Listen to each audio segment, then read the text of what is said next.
रसूलों के आमाल बाब 6। उन दिनों में जब शागिर्द बहुत होते जाते थे तो यूनानी माइल यहूदी इब्रानियों की शिकायत करने लगे, इसलिए कि रोजाना खबरगिरी में उनकी बेवाओं के बारे में गफलत होती थी। और उन 12 ने शागिर्दों की जमात को अपने पास बुलाकर कहा, मुनासिब नहीं कि हम खुदा के कलाम को छोड़कर खाने पीने का इंतजाम करें। बस है भाइयों, अपने में से 7 नेक नाम शख्सों को चुन लो जो रूह और दानाई से भरे हुए हों कि हम उनको इस काम पर मुकर्रर करें। लेकिन हम तो दुआ में और कलाम की खिदमत में मशगूल रहेंगे। ये बात सारी जमात को पसंद आई। बस उन्होंने इस्तिफनुस नाम एक शख्स को जो ईमान और रूह खुद से भरा हुआ था, और फिलिपुस और पुरखरुस और निकानोर और तेमोन और परमनास को और निकुलाउस को जो नौमरीद यहूदी अंताकी था चुन लिया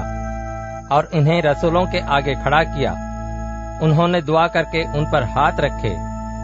और खुदा का कलाम फैलता रहा और यरूशलेम में शागिर्दों का शुमार बहुत ही बढ़ता गया और काहिनों की बड़ी ग्रुह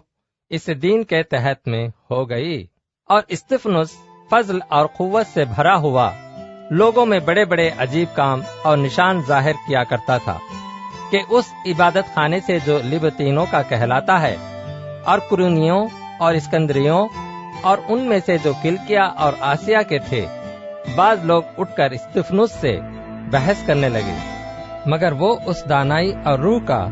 जिससे वो कलाम करता था मुकाबला न कर सके। इस पर उन्होंने बाज आदमियों को सिखाकर कहलवा दिया, हमने इसको मूसा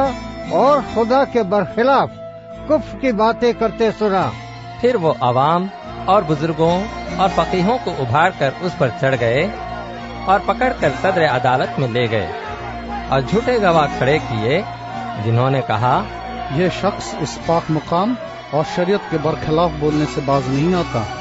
क्योंकि हमने इसे ये कहते सुना है कि वही यीशु नासरी इस मकाम को बर्बाद कर देगा और उन रस्मों को बदल डालेगा जो मूसा ने हमें सौंपी हैं। और उन सब ने जो अदालत में बैठे थे